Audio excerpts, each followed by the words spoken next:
The Great Little Madison by Jean Fritz. Chapter 1. James Madison was a small, pale, sickly boy with a weak voice. If he tried to shout, the shout shriveled up in his throat. But of course, he was still young. His voice might grow as he did. Or he might never need a big voice. So far, he got along fine on his father's Virginia plantation, where nothing much changed but the weather and the seasons and the coming of babies. There would be 12 babies in the Madison family before they quit coming. 5 died young. James, or Jemmy, as his father called him, was the oldest, and if he was like his father and his grandfather before him, he'd spend his life on this land, bounded in the west by the lovely blue line of the mountains that seemed to mark the end of the world.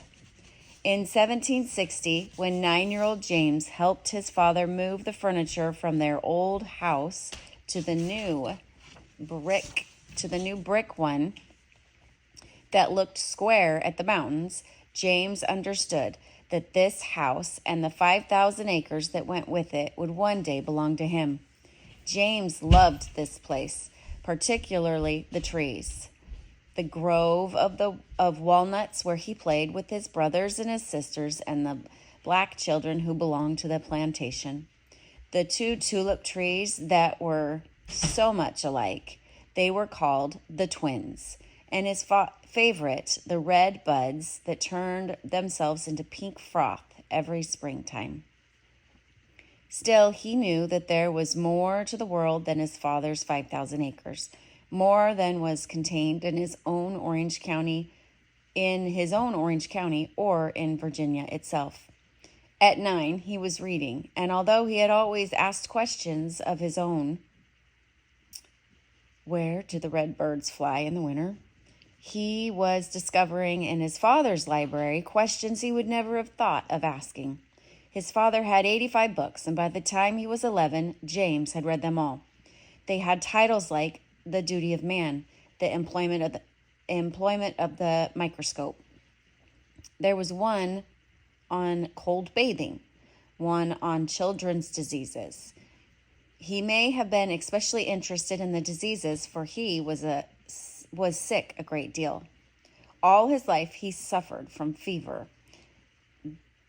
bilious attacks, liver upsets, and from occasional seizures in which for a few moments he would stiffen and lose control of his mind. A doctor diagnosed this as a form of epilepsy caused by nerves, but James simply called it a falling sickness.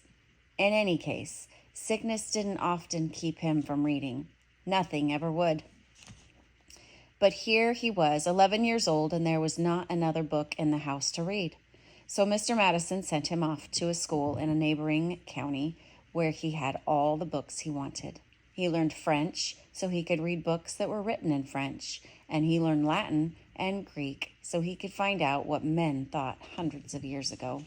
He studied geometry and algebra and the history of other nations, and to show how much bigger his notion of the world had become, he drew a picture of the universe in his copybook. All the planets were there, and the sun, a big round circle in the center.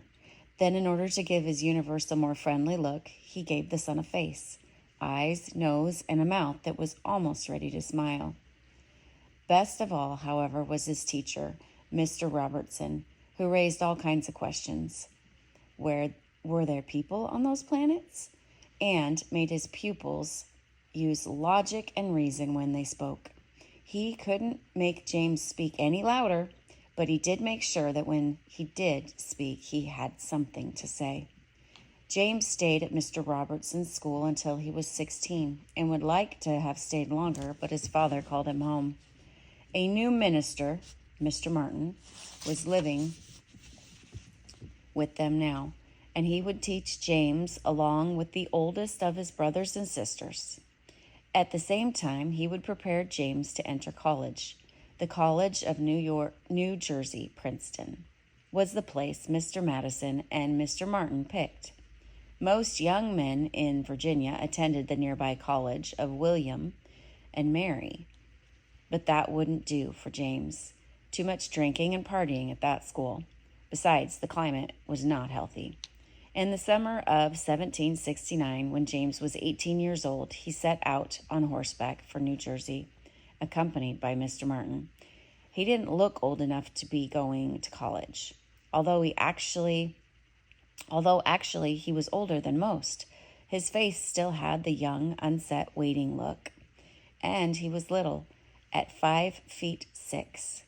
He was not excessively short, but because he was thin, with a slight build and narrow shoulders, people were forever remarking on his littleness. His voice was still little, too.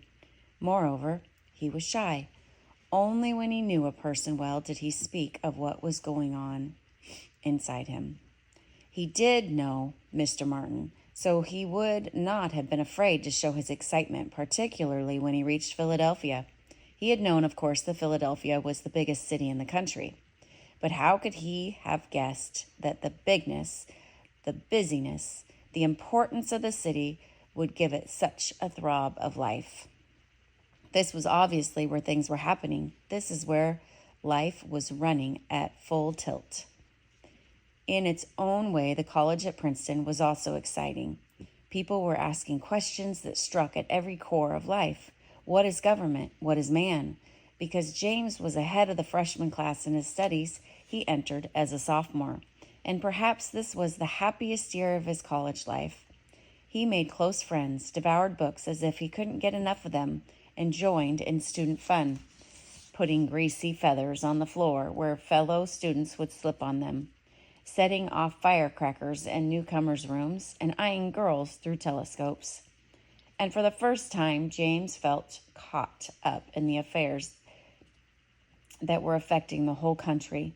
Over the last 5 years, he had been concerned, as everyone was, about Great Britain's aggravating policy of slapping down taxes on the colonies. But at Princeton, he felt that he was reacting as part of an aroused body, as if he and his friends were the colonists. They approved of the fact that American merchants, in protest over taxation, had stopped buying goods from England. But in 1770, when the merchants of New York wrote to the merchants of Pennsylvania, suggesting that they break this agreement, the students were enraged. James Madison was one of the many who marched onto the campus, cheering as a copy of that New York letter was thrown into a bonfire. The college bells tolled throughout the demonstration as if they were grieving for the liberty of the country. Flushed with patriotism, James cheered as loud as he could. His cheer may not have amounted to much, but his whole heart was in it. James loved his Princeton years, so it was surprising that he wanted to finish them so quickly. He and a friend, Joe Ross, applied for and received permission to take their last 2 years in 1 year. What was the hurry? Perhaps James was trying to cut down expenses for his father. Perhaps he was worrying about his future. After all, he was at college to prepare himself for something. But what? He could not bear the idea of simply settling down on his father's plantation, which managed quite well without him. He wished he could find a life for himself that had nothing to do with slaves. He hated slavery, but the South was so deep in it, he didn't see how it could get out. The only way he could escape was to find a career of his own. He listened to his friends talk of their plans for the future. Most were choosing to be preachers or lawyers, but how could James be either? With his weak voice, how could he stand up in a pulpit and deliver a thundering sermon about the will of God?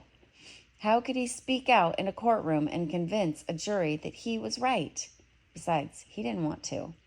Perhaps he worked so hard because he needed to prove himself or forget himself. Perhaps, without realizing it, he was simply trying to overcome his littleness. It was a terrible schedule that he and Joe Ross set themselves. For the most part, James tried to get by with no more than 5 hours of sleep at night. He must have felt his body breaking under the strain, but he didn't give up. He finished his work in time to get his degree, but he wasn't at the graduation ceremony with his 10 classmates. One of his college mates, Aaron Burr, received a prize for spelling. All in his class gave speeches, but James was too sick to attend. Still, sick or well, would James have tried to deliver a speech in that little voice of his? He was so sick he couldn't make the trip home when the college was over, so he stayed on, studying Hebrew and theology under the guidance of the college president. Perhaps his father suspected that James was simply delaying his homecoming. In any case, in April 1772, he sent for him. "Come home and teach the younger children," he wrote. James went. It was a hard, tiring, week-long ride from Philadelphia, and when he finally arrived home, he must have been suddenly overwhelmed by what lay ahead. It was as if he'd been trapped into the slow motion of the seasons, almost as if he'd never gone to college, never been excited by books. As anyone could see, James was not suffering from his usual sickness. He was going through a physical and emotional breakdown. Not even the flowering redbud trees could raise his spirits. He taught the children, but that only took a few hours a day, and he read. But what was the purpose? He tried studying law, but found it, like everything else, boring. And then one day, a letter came from a college friend with the news that Joe Ross had died. Now he had grief to add to his depression, and he must have asked himself if Joe had been suffering in the way he had. Perhaps this was the inevitable result of 2 years of grinding overwork. In any case, James became obsessed with the idea that he, too, would die young. James's father sent him to Warm Springs, a health resort whose mineral waters were supposed to cure all kinds of illnesses. James drank gallons of water, but still he came home no better.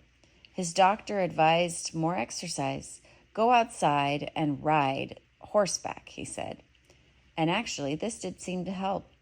In the end, however, it was not anything that happened on the plantation, but what was happening in the country itself that brought James back to life. "I do not meddle in politics," he wrote once to a college friend. But when, at Christmas 1773, this friend wrote him about Boston's dumping British tea into Boston Harbor rather than paying tax on it, he was excited, as if he'd done the dumping himself. The following year, he was strong enough to take his brother William to Princeton, where he was entering school. Of course, he had to go through Philadelphia, and his pulse quickened, as it always did, in the center of so much life. This time the city was at a pitch of excitement, for the Continental Congress was meeting here with delegates from all 13 colonies, waving questions like flags, challenging the future. How much longer would America put up with Great Britain? Should the country be preparing for war? James Madison came away moved by the oneness of America. Separate colonies they might be, but here they were, acting in union, striving for the right to govern themselves. Our right, he would have said, for James counted himself in the struggle. At about this same time, September 1774, James bought 200 acres of his father's farm for himself. He needed to own land in his own right if he wanted to vote or hold office. In December, he and his father were both elected to the Orange County Committee of Safety, whose job was to see that the county was prepared to fight and to make sure that everyone in the county was loyal to America. Anyone who still stuck up for England was called a Tory and would be punished. James entered enthusiastically into the work of the committee. He knew he could never be a regular soldier because of his falling sickness, but he did become a member of the local militia. He was commissioned a colonel, and although on his first day of drill, he fainted on the parade ground, this did not discourage him. In letters to his friends, he was soon bragging about his marksmanship. If he had to, he said, he could hit a man full in the face at the distance of 100 yards. As for Tories or suspected Tories, no penalty was too severe for them. One man who showed disrespect for a committee member was tarred and feathered, and according to James, this was no more than he deserved. If other states didn't know what to do with their traitors, he said, just send them down to Orange County. His commitment would take care of them. His committee would take care of them. Shooting and tar and feathering may have given James an outlet for his passion for independence, but of course what James was best at, and had always been best at, was reasoning. In May 1776, when it was becoming clear that King George III was not going to back down, James Madison was elected to represent Orange County as a state convention in Williamsburg. On May 15th, the convention voted unanimously, James, along with everyone else, to instruct the Virginia delegates at the Continental Congress in Philadelphia to propose a Declaration of Independence. 6 weeks later, independence was declared. James Madison was only 25 years old, and he might have thought that at last he had found his career, that he probably gave his own future little thought. But it was only the country that concerned him. America had a chance now to become an independent nation, and it had better turn out to be a good one.